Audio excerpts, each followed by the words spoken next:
Okay, I want to finish talking about coupled reactions here, and reactions can be coupled if they share one or more intermediates. So in this case, the overall free energy change is simply the sum of the individual delta G prime values. Um, a reaction is favorable if the standard free energy change is positive. This reaction can be driven forward by a second highly favorable reaction, okay? So in the event that your delta G prime or standard free energy change here is not negative, it's positive, you can actually drive it forward as long as it's coupled to a reaction that is negative. So, this is something that's quite commonly done, so energy coupling. And an example of that is glucose, right, plus fructose, and we all might know where this is going. It goes over to something that's known as sucrose or table sugar, okay? So glucose plus fructose makes sucrose, which is table sugar, and delta G, or the standard free energy change, is equal to plus 5.5, and that's kcals per mole. Okay, so that's not favorable. We know it's positive delta G prime here, so it's not going to be favorable, right? So it won't occur. This will not happen. You won't just have glucose plus fructose spontaneously convert to sucrose. But what you can do if you want this to happen, and what biological systems do, is they can take glucose, right, plus ATP. So glucose plus some ATP, and we can make G1P, which would be glucose 1-phosphate. Okay, I'm doing this shorthand to save some space. Plus ADP, right? Because we lost the phosphate, we now put an extra phosphate on glucose here, so we phosphorylated glucose using ATP. Okay, and then we can have over here glucose 1P, so glucose 1-phosphate, plus fructose.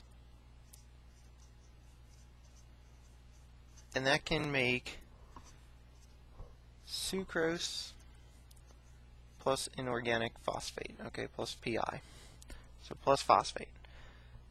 And if you were to couple these two reactions right here, so you coupled these two together, notice that they share one or more intermediates, just like the conditions tell us they must share an intermediate. And as long as they share one or more intermediates, this reaction is perfectly fine to couple together. Well, if you found out or calculated this, the delta G, or standard free energy change, is equal to negative 1.8 kcals per mole. Okay?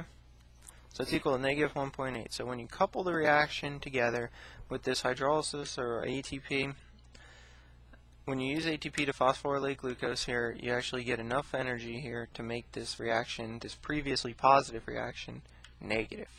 And that's the important part about coupling right there. I mean, that pretty much sums the whole thing up.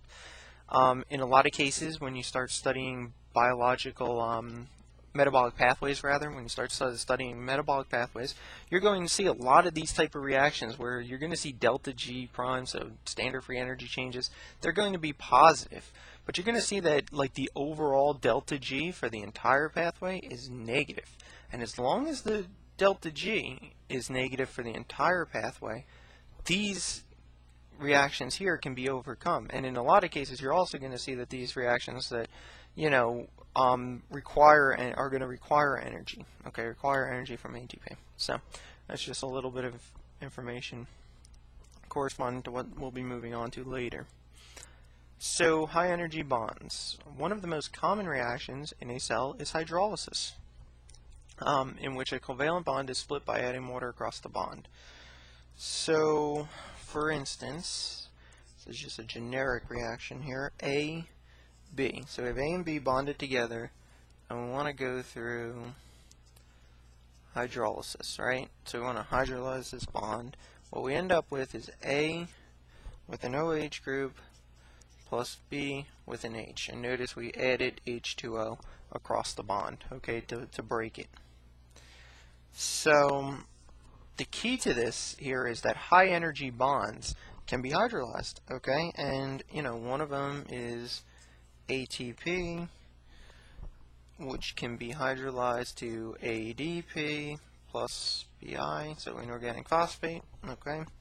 And that has like a standard free energy change of negative 7.3 kcals over moles, okay, kcals per mole. So that's one example.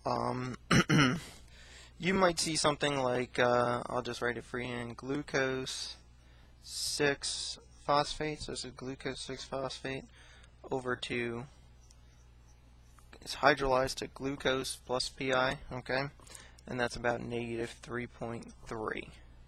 So those are a couple of examples of high energy bonds that are hydrolyzed. Okay, so that's about it for this video. Hopefully it's informative.